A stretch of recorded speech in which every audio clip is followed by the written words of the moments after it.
Qui était Julia Pastrana, la femme la plus laide de tous les temps qui a reçu 20 demandes en mariage?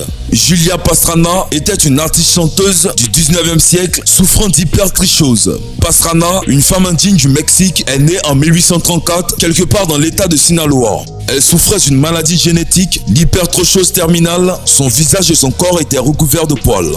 Ses oreilles et son nez étaient anormalement grands et ses dents étaient irrégulières. Cette condition était causée par une maladie rare, non diagnostiquée de son vivant, qui épaissit ses lèvres et ses gencives. Quant à sa vie à elle, il existe plusieurs versions. La littérature produite par ceux qui ont géré les spectacles de monstres dans laquelle elle est apparue, la décrivant comme appartenant à une tribu amérindienne appelée Root Digger, dont les habitants étaient semblables à des singes et vivaient dans des grottes. Selon cette version, une femme identifiée comme Madame Espinosa a été kidnappée par la tribu et détenue dans une grotte et emmenée Pastrana lorsqu'elle a pu s'échapper. Dans une seconde version, basée sur les mots des villageois indigènes au Mexique, Pastrana était une fille locale surnommée Femme Loup.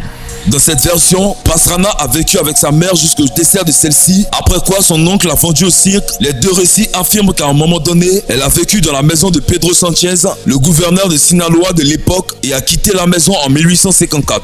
Selon Irineo Paz, Francisco Sepulveda, un douanier de Mazatlan, a acheté Pastrana et l'a amené aux États-Unis. Au début, Pastrana faisait des performances sous la direction de Beach, mais en 1854, elle s'est enfuie avec Theodore Land, qu'elle a épousé à Baltimore, dans le Maryland. Monsieur Land est devenu son nouveau manager et ils ont fait des tournées aux États-Unis et en Europe. Ses talents de chanteuse et de danseuse l'ont hissé au sommet de sa carrière. Au cours d'une tournée à Moscou, Pastrana a donné naissance à un fils aux caractéristiques similaires aux siennes. L'enfant n'a survécu que 3 jours et Pastrana est morte de complications postpartum 5 jours plus tard. Examens médicaux. Au cours de sa vie, les managers de Pastrana lui ont fait subir des examens. Un médecin, Alexander Maltz, a certifié qu'elle était spécifiquement le résultat de l'accouplement d'un humain et d'un orang-outan. Un autre, Dr. Brenned, a déclaré qu'elle était d'une espèce distincte. Francis Buckland a déclaré qu'elle n'était pas qu'une indienne mexicaine difforme. Samuel Cleveland, anatomiste comparatif de la Boston Society of Natural History, a déclaré qu'elle était humaine et d'origine indienne.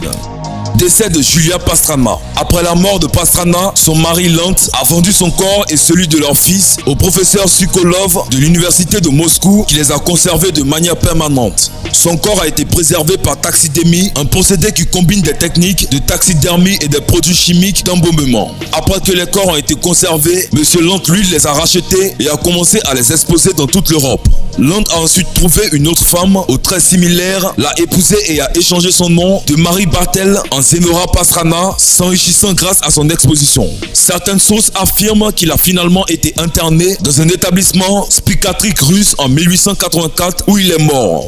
Pendant plus de 7 ans, les corps de Pastrana et de son fils ont été exposés dans le monde entier dans des musées, des cirques et parcs d'attractions. Ils sont apparus en Norvège en 1921 et ont fait une tournée aux États-Unis jusqu'en 1972. Plus tard, au cours de la même année, une tournée en Suède a suscité une opposition publique considérable.